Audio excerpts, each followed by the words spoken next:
Bai Ruiben va bientôt aménager dans un nouveau village tout proche de la bouche du Tigre.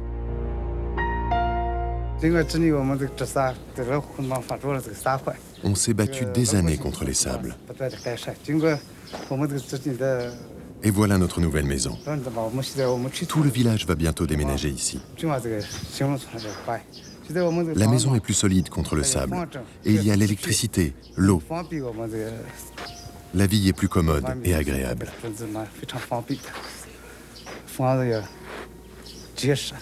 Comme tous ses voisins, Bai Ruiben ne supportait plus de lutter quotidiennement contre ce sable envahissant qui lui gâchait la vie. Sur des centaines de kilomètres, une armée de paysans s'acharne à colmater la brèche de la bouche du Tigre. C'est par cette brèche que s'enfourne le sable qui menace de submerger l'oasis et de l'anéantir.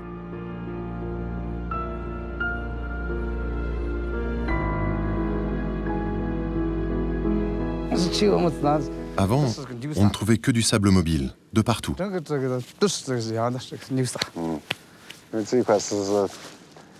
Ici, dans le désert de Badendrian, le sable se déplaçait vite et causait beaucoup de problèmes aux alentours.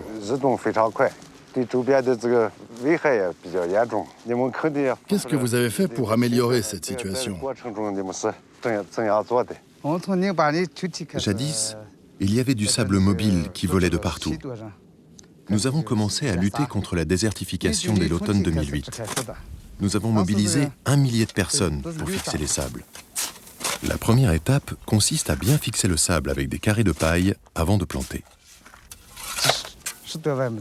À ce jour, nous avons planté des arbres sur une superficie de 6670 hectares. Vous avez travaillé ici 6 ans? Oui, depuis 2008. Vous avez bien réussi. Pour planter les arbres, le docteur Liu Chuzan a mis au point un nouveau filet en plastique pour bloquer le sable. Plus rapide à poser que les blocs de paille et très économique.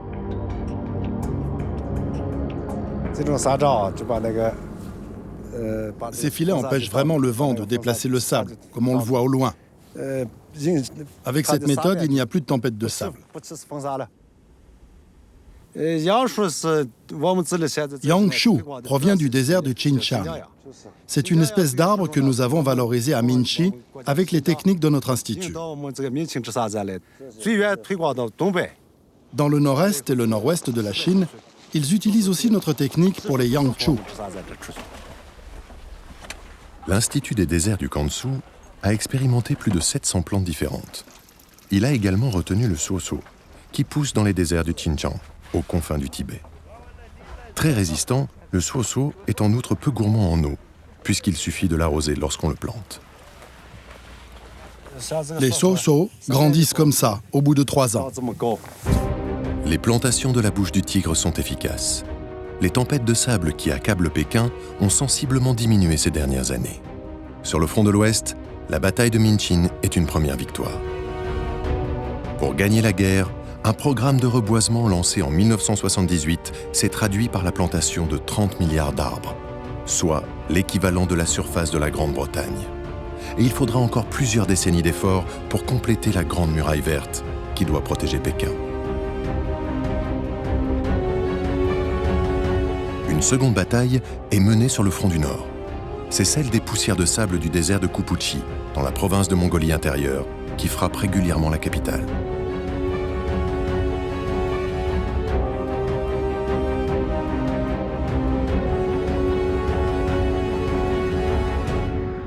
Les routes qui traversent le désert de Kupuchi sont souvent envahies par les sables. On y expérimente de nouvelles techniques de plantation.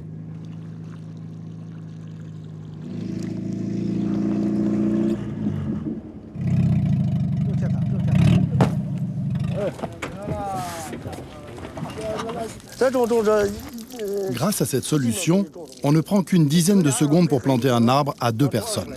Et en une journée, nous pouvons planter jusqu'à 1500 boutures. Dans le passé, on ne trouvait que du sable dans l'air. Lorsqu'il y avait du vent, on ne pouvait même pas ouvrir les yeux et on ne voyait pas sa route.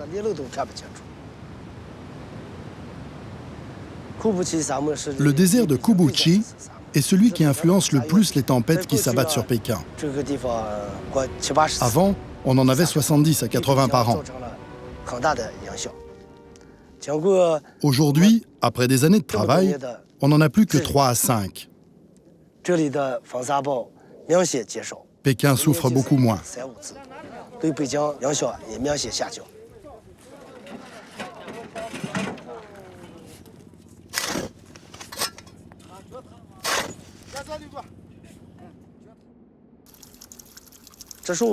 Autrefois, nous ne faisions que du travail physique, sans aide mécanique. Je ne savais pas comment planter les arbres. Souvent, je creusais un trou et le sable le remplissait aussitôt. En 2007-2008, on a appris à planter avec de l'eau sous pression. On l'a mis tout de suite en pratique et on a sauvé beaucoup plus d'arbres.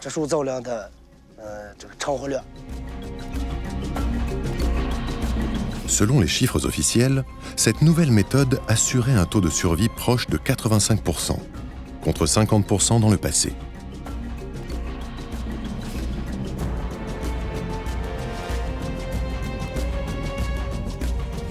La barrière de jeunes arbres s'étire désormais sur des centaines de kilomètres. Grâce à elle, on a pu construire à travers le désert des routes qui ne sont plus ensevelies. Et M. Chang ne se lasse pas de regarder passer les voitures.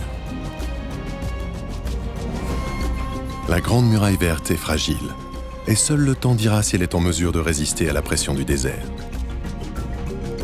Dans l'urgence des années 80, on a choisi les arbres pour leur capacité à vite grandir et également à absorber les gaz à effet de serre. Ainsi, les peupliers qui devaient vivre près de 30 ans n'ont pas tenu le coup. Pourquoi les peupliers sont morts? Parce qu'ils demandent certaines conditions pour vivre.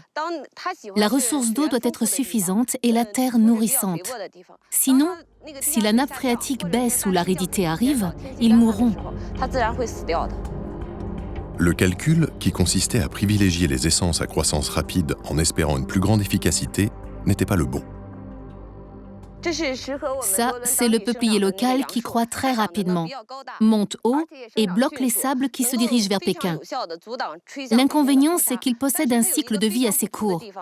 C'est pour cela qu'on fait pousser plutôt des pins Changzisong, comme celui-ci. Ils s'adaptent au sable, ont une durée de vie plus longue et retiennent également le sable des tempêtes. C'est une très bonne espèce.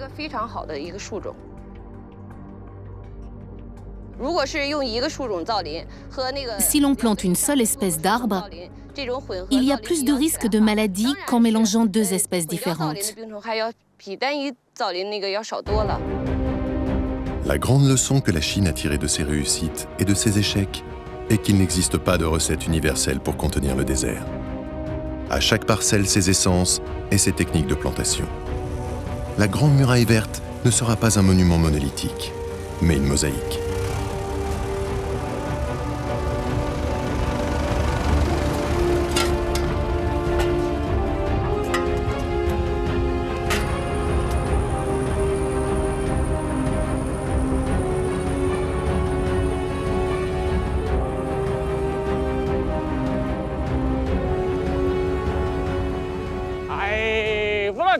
Allez, dépêchez-vous! Nous ramassons encore des arbres morts qui n'ont pas survécu à l'aridité, à la chaleur et au vent. Les conditions sont très difficiles. Nous avons plusieurs espèces comme Changzisong, le pin sylvestre, Chentao, le pêcher sauvage, et Shaliu, le saule des sables. Shaliu s'adapte le mieux. Ensuite, c'est Chentao. Pour Changzisong, le pin sylvestre, c'est plus compliqué. Le camion-citerne permet un arrosage intensif au moment de la plantation. Mais l'eau est très vite absorbée. La solution, c'est un système de goutte à goutte programmé en plein désert.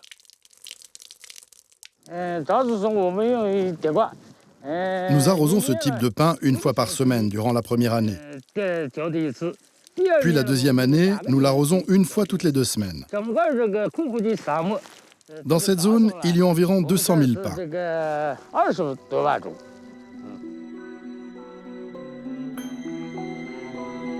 Le réseau de goutte à goutte s'étend sur des centaines de kilomètres. C'est un lourd investissement, mais le résultat est au rendez-vous.